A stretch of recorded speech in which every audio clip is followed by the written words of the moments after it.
Well, it's been a while since we last talked exclusively about Kyoraku Shunsui on the channel, and considering he's pretty much my second favourite character in this entire series, well, I figured I'd rectify that today with a video on his role in the final arc of Bleach. Now, the 1000-Year Blood War arc is absolutely transformative for this character in a way that it just isn't for many others, giving him some wonderful late-stage development as we get to watch him change from a carefree, laid-back individual into a true leader who bears the weight and burden of responsibility on his shoulders as he helms the Soul Society into the biggest, most cataclysmic war they have ever seen. And so in this video, I want to just go over that role of his in the final arc that was so wonderful for his character, see how he changes over the course of time and how he manages with that newfound responsibility, and of course, there will be major spoilers for the 1000-Year Blood War arc inside. But before we get going on that video, guys, if you haven't hit subscribe yet, make sure to do that now for more Bleach videos like this every single week. And if you enjoyed the video, make sure to give it a thumbs up as well, as it does help support me and the channel, as it gets us, hopefully, more traction on the algorithm. It just means that more Bleach fans like yourselves get a chance to see it. If you really like what I do here and you want to take that support from me another step further, I do have a Patreon for my channel as well. You absolutely don't have to support me over there, but if you did decide to, you can get videos like this one early, and you can even support me for as little as $1 a month. Everyone who's appearing on screen right now is a patron of the channel, and as ever, I just want to give you a massive thank you and an enormous shout out for continuing to support me. I really appreciate it, so thank you so much. Now, Kyoraku is a character that I have always enjoyed. I loved his complex, multi-layered design that really helped him stand out from the rest of the captains, his personality, which is very different from the other captains of his generation. Despite being an older captain, he's very open-minded, easygoing, progressive, and able to see the truth in any situation. That perceptiveness coming from his level-headed nature that I've always thought was really cool. And of course, Katen Kyokotsu is easily one of Bleach's most creative and awesome Zanpakuto in the series, so really, what's not to like? And also, he gets a relatively prominent role in both the Soul Society and the Arrancar arcs, certainly in comparison to some of his contemporaries anyway. But it's really the final arc of Bleach that this character absolutely comes into his own, as Kubo is given a chance to flesh him out with a whole new dynamic and explore some of that hidden inner darkness that has only been briefly, vaguely hinted at. Really turning the character of Kyoraku completely on his head, flipping him over and introducing us to a darker, I would argue, much more interesting version of the character, as he really takes this war into his own hands and very quickly establishes himself as a totally different leader to Yamamoto before him. And yet, when this arc begins, Kyoraku is in much the same place as where we left him before. His transformation has not yet begun. He's still that relatively carefree captain of the 8th Division. Now, when the Soul Society comes under attack in the first Quincy invasion, which, by the way, I'm planning on doing a whole video dedicated to that invasion in the near future, Sternritter N. Robert Akutrone attacks the 8th Division, and while I believe that it's generally 2 Sternritter to each division, we don't ever get to see who the other Sternritter is attacking the 8th. But Kyoraku approaches him in much the same way he might have approached someone like Stark. Very conversational, again, fairly light and easygoing despite the severity of the situation. There is one small detail, however, that tells us that even Kyoraku is considering this to be a much more, shall we say, precarious situation than even the battle in Fake Karakura Town, and that's the fact that he is approaching Robert with his Shikai already activated, which back in the day I was really excited for. Just seeing Katen Kyokotsu already brought out, when you consider how long it took Kyoraku to activate it against Stark, I was like, things are getting real. Kyoraku is taking this very seriously. But I think there's an element of Kyoraku's usual kind of savviness here that costs him. I think, yes, he underestimates the Sternritter and how serious they actually are. Catching someone like Kyoraku off guard, with everything we know about this character, is probably not the easiest thing to do, and yet Robert does just that. Kyoraku is talking with this guy like he would any enemy. You know, Stark would converse with him in their original fight in the Fate Karakura town, same with Chad. And I think Kyoraku goes into this fight kind of expecting the same kind of reception, but the Sternritter in general are much colder, much more pragmatic, and are here with a single goal in mind: the total elimination of all Shinigami. That means they're not here to take prisoners. There's no messing around. And I do think that Kyoraku totally underestimates that element of them. And by doing so, Robert appears immediately in front of him, tries to shoot Kyoraku in the face. Kyoraku just dodges in time. You see his hat takes the blast of the shot. This is a wonderful little sequence, by the way. Great choreography here. And actually, Kyoraku versus Robert probably has enough disparate content to come together for, I would say, a single chapter of a fight, which I guess is pretty neat because Robert doesn't really get to do anything else in the series. But this bit of choreography is lovely. Robert tries to shoot Kyoraku. Kyoraku just jerks his head out of the way in time, then plants his foot in Robert's gut. Robert barrels over. Kyoraku tries to, it seems like, kill him in a single hit, I think, by bringing his blade down onto Robert's head. But Robert activates Grimaniel, his Volstendig, teleports behind Kyoraku, and shoots him in the eye. And I think that whole sequence of events is allowed to happen because Kyoraku does underestimate him a little bit when this fight begins, and Robert basically totally gets the drop on him. But I think that's important. I think that's totally done on purpose. Kyoraku losing his eye, it's a pretty gruesome scene. That he takes that blast to the face, then you see that there's just blood running down from where his eye was. He's missing the top half of his ear as well. It's supposed to be a serious loss for a character who, up until this point, has never really struggled too much in a battle. You know, even against Stark, Kyoraku only has to use his Shikai. He's mostly in control, it seems, for the majority of that fight. And so to see someone who is generally on top of things, cool, calm and collected, take a serious injury like that, well, it's a running theme of the first invasion generally. Kyoraku isn't totally down and out, however, as his morale is boosted when Yamamoto, his father figure, enters the fray and he deals a pretty massive hit to Robert. But as their battle continues, Kyoraku is of course devastated and suddenly shook when he feels Yamamoto's Reiatsu disappear. A wonderful moment where he just sort of screams Yamamoto's name and then gets shot multiple times in the chest.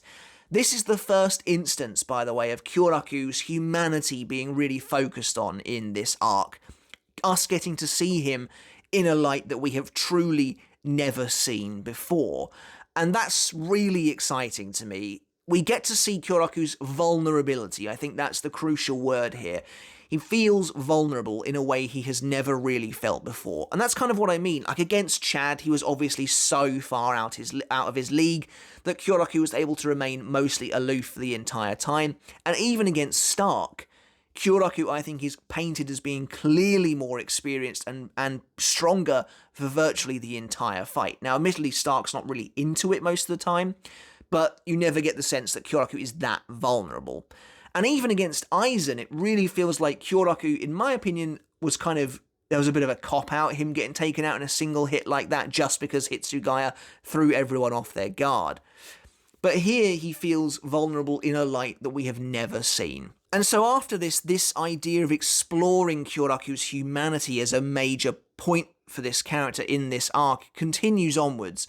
There's a lovely shot of him just standing at the spot where Yamamoto was killed. You see this massive cavern in the floor, like the heart has been carved out of the Soul Society, leaving a gaping wound in its place that will never fully heal. And Kyoraku is standing on the edge of that precipice, that oblivion, looking down at where his father figures, breathed his last breath. It's a great moment. Again, this character is characterized by being goofy, fun-loving, silly, but with only an element of hidden darkness beneath him.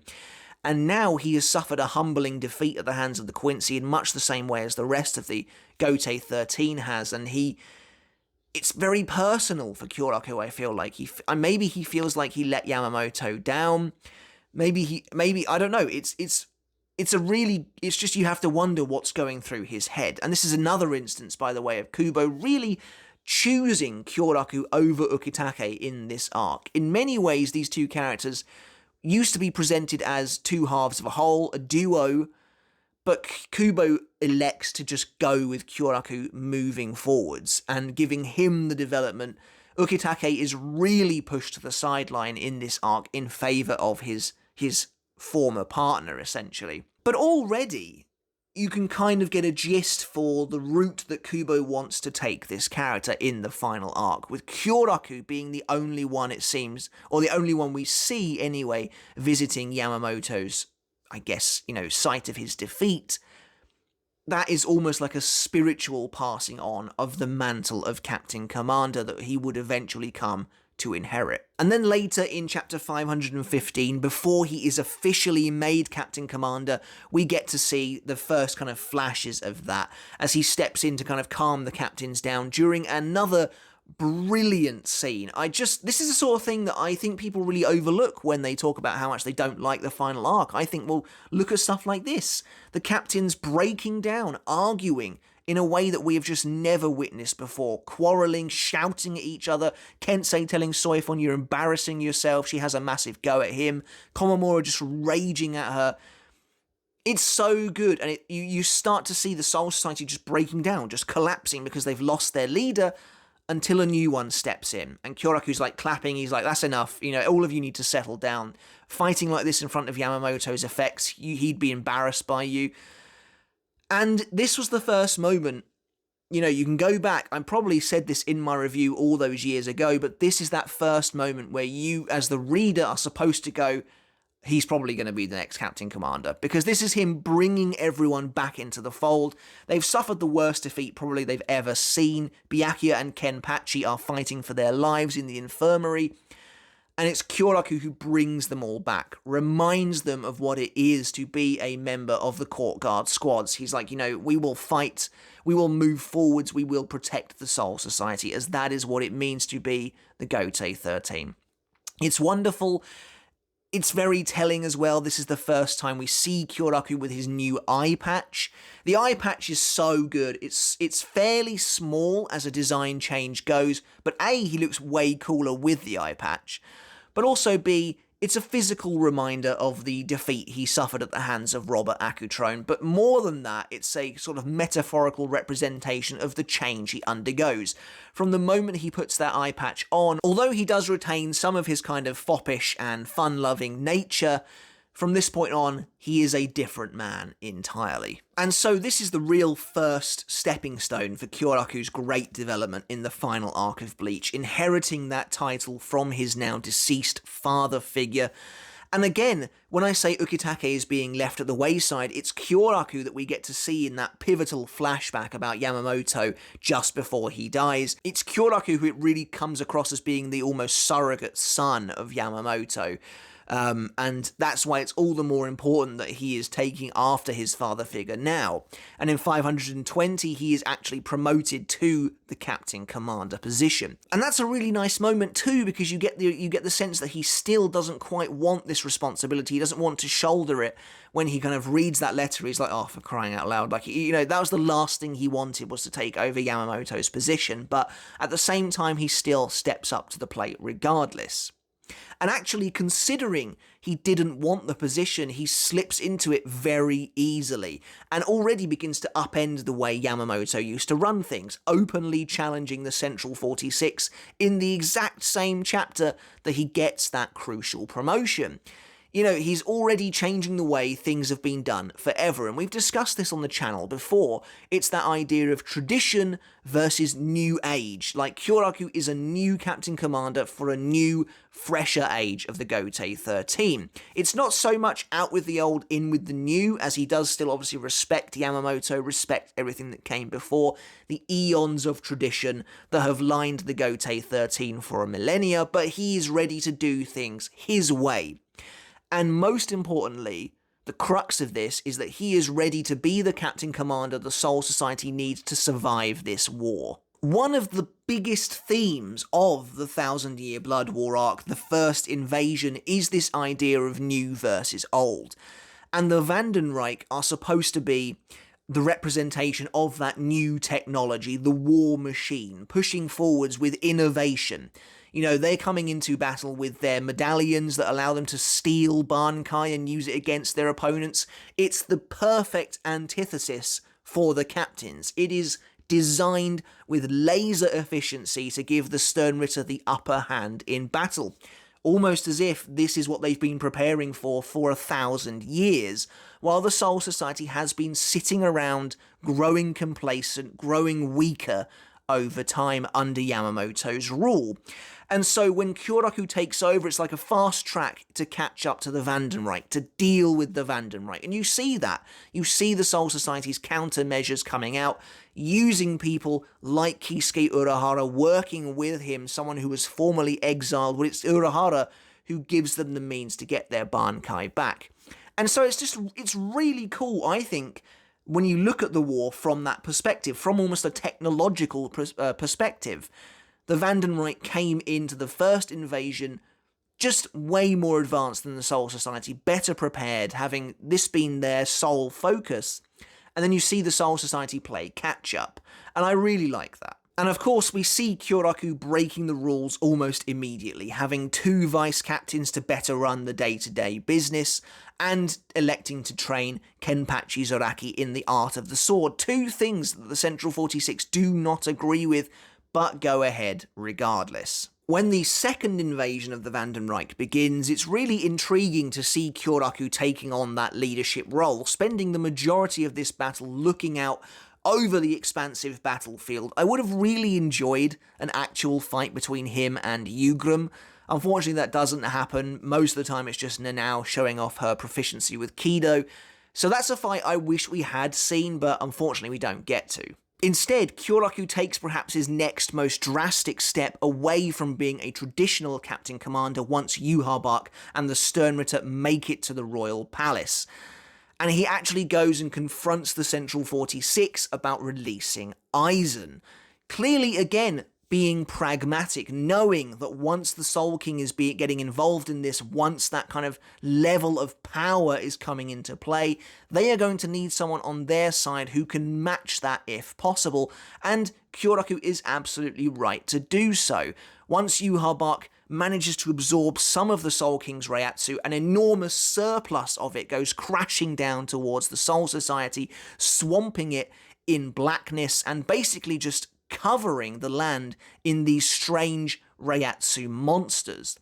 Without Aizen's help, the Gotei 13 would have absolutely been overrun. You get to see that Senbon Zakura, the majority of vice captains there, even Jakuho Raikoben, none of it is enough to deal with the Soul King's overflowing tidal wave torrent of power.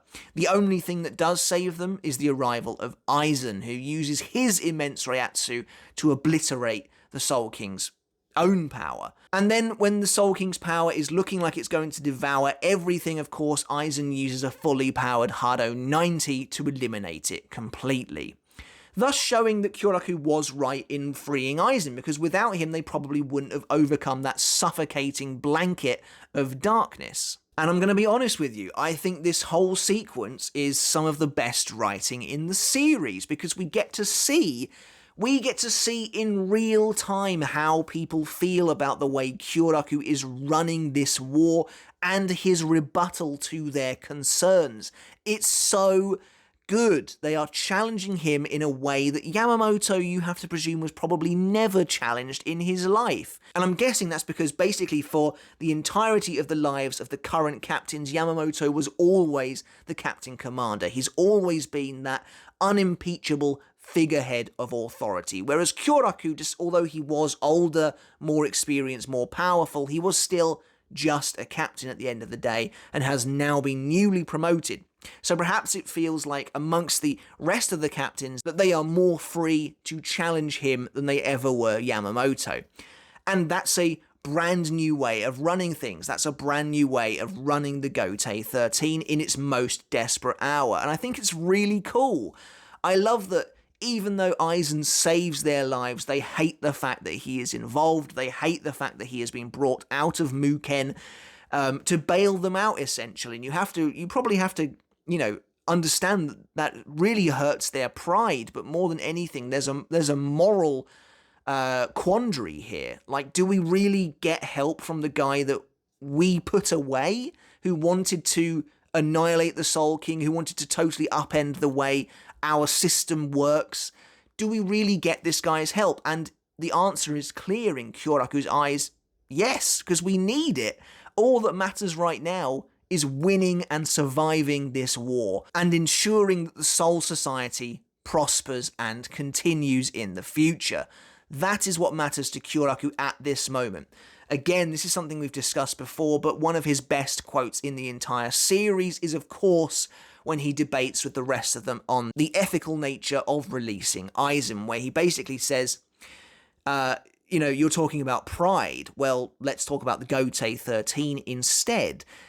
Is it evil to use evil for the sake of defeating evil? I don't think so. And it's great because he is shouldering that responsibility, and despite giving an explanation for his reasoning, they still don't agree with it. Byakuya, who's normally, very keeps to himself, quite calm, steps forward and he says, Kyoraku, your releasing of Aizen is a massive insult to us all. As if Kyoraku doesn't feel the same way. Kyoraku doesn't want to release Aizen, but he has to. He has no choice. And even then, he hasn't really released him. He's still constrained by the chair. He still can't really use his powers in the way he would like. And Kyoraku says, yeah, I know. And you can beat me up to your heart's content, but only once we've saved the Soul Society. And I love that, because in my opinion, he's on just a totally different level to everyone else when it comes to kind of logical thinking, which is why it makes sense for him to be the captain commander. I love that. I think it's so good that Kubo gave us these real-world examples of Kyoraku thinking on his feet in the middle of the worst situation they've ever been in. The rest of the captains would have presumably fought and died because they didn't want to do anything about it. Whereas Kyoraku is ready and willing to act in a way that no one has before. And I think that's really just so good to see. And it's great because Kyoraku witnesses the Stern Ritter coming to help them out once they've been betrayed. And so it's kind of like, almost like under his watchful eye. You can imagine he's watching from the sidelines, talking to Aizen of all people, as the Shinigami and the Quincy come together to make that gateway to get back to the Royal Palace. Again, something I'd have loved to have actually seen more of, is characters like Bazby interacting with people like Renji outside of a fighting space. Hopefully that's something we see more of in the anime. But it's so good, and it's that's again one of my favourite conversations, is when Aizen is like, Shinigami and Quincy joining forces, and Kyoraku's like, no, but it's just that they're all chasing after the same person. And again, you see that Kyoraku says, to Aizen, if I could have killed you, I'd have done it ages ago. So implying, obviously, he doesn't want to release this guy, but he just knows that for now, it's the right course of action. And so, up until this point, we have seen a number of situations unfolding that really show why Kyoraku Shunsui has what it takes to be the captain commander. He's confronting authority with the Central 46 at the start of the arc, and he's also confronted his friends as well in front of the broken Ryujin Jaka. Later on, he's making the hard, pragmatic decisions by freeing Aizen, and then debating with his friends again, basically putting up a reason as to why he thinks it's the right thing to do. The last thing for him to do really then is to face an enemy on the front lines, allowing the rest of the Gotei 13 to proceed with their mission, to hang back and basically put himself on the line for everyone else. And that is what we get in the finale of the arc, in the Wahrwelt sub-arc. They have a serious problem. The main Gotei 13 group is being picked off one by Sternritter X, the X-axis Lil Barrow, who is using his sniper to take people out of the fight. After losing several vice captains, Kyoraku basically decides enough is enough, and they are never going to make it to Yhwach unless they stop this guy picking them off like flies. And so he sacrifices himself essentially to discover Lil Barrow's location, and then deigns to take the Sternritter on himself. And this is a great moment again. Shinji, almost acting like a proxy for Kyoraku in this moment, basically kind of says, That's what it means to be the Captain Commander, to hang back if necessary, to take on the enemy force and to put one's own body on the line to enable everyone else to continue onwards. That's what it means to be the Captain Commander. And so you kind of reach the end of Kyoraku's journey as the new head captain in the 1000-Year Blood War arc, when he says to Lil Barrow, "You don't know who you're talking to, do you? I'm the Captain Commander of the Gotei 13, Kyoraku Shunsui." And that's a transcendent moment for this character where he finally, I think, embraces, steps into those shoes that he initially didn't want, but I would say has more than earned by the end of this journey. He's now a very different character to who he was before. Self-serious, domineering, the way he's like looking down at Lil Barrow, who by all rights is immensely powerful, and just saying to him, "You have no idea who you're talking to. I am the highest authority in the Gotei 13, and, I deserve you, I demand your respect," basically, is what he's saying. And that's a Kyoraku that we've never really seen before, up until now, in a very earned moment. And I think that's really cool. Just the way that he allows the rest of the Gotei 13 to press onwards with the mission. Again, all that matters is the mission, the bigger picture. He's very similar to characters like Kisuke in that regard. And I just think that's a lovely way to cap everything off with him. And then, of course, you get a bit more... You get a bit more backstory for Kyoraku in the actual fight with Lil. I'm not going to go too deep into that because the fight with Kyoraku and Lil Barrow is one that I really want to tackle soon as an analysis on its own. But crucially, you get to see a little bit more of his own personal, almost tragic backstory, and a bit more of his relationship with Nanao as well, which just kind of coalesces really nicely into the final picture we get of the newest Captain Commander. And so by the time Lil Barrow is defeated, that kind of takes Kyoraku out of the fight, and then eventually we see that he has survived, he is in charge of the Gotei 13 once again, once the war is over, and he has overseen the restoration of the Soul Society. And now he has finally kind of a chance to rest as he talks with Ukitake. Again, it's just really lovely moment, and the way this character kind of has really stepped up to the plate. And I think what's just so crucial about Kyoraku's role in the 1000-Year Blood War is that he is kind of the main strategic head of the Gotei 13 in many ways. I love that he didn't want this role, but by the time he is proudly announcing himself as the Captain Commander, he has more than stepped into those shoes, into the shoes left behind by his father figure. It's really cool. It's great character development. And there are a lot of characters in Bleach that don't get this kind of treatment, and I think Kyoraku is absolutely one of the best written by the time the 1000-Year Blood War arc comes to a close. But that's it for this video, guys. I really hope you enjoyed it. Let me know what you thought of Kyoraku's role in the 1000-Year Blood War arc, his character development throughout this arc, as he kind of he shouldered that burden of the responsibility of now leading the entire force of the Gotei 13, going from being a laid-back character who would sip sake and put poison ivy in his mouth accidentally, to being someone who puts the Soul Society first. He sees... Kyoraku has always been able to see everything very clearly, and I think that's exactly why he is the perfect candidate to take over. He probably saw that despite his massive respect for Yamamoto, that what Yamamoto was doing wasn't going to work against a new age foe like the Vandenreich, and so he was being transformed in this arc, but he also saw and guided the Soul Society through a crucial transformation as well. But like I said, that is it for this video before I go off on any more tangents. Guys, let me know in the comments below what you thought about Kyoraku, his role in this arc, his transformation into a true leader of the Soul Society. I really hope you enjoyed it. Make sure to subscribe if you haven't done already, and until next time, I'll catch you later. I'll see you then.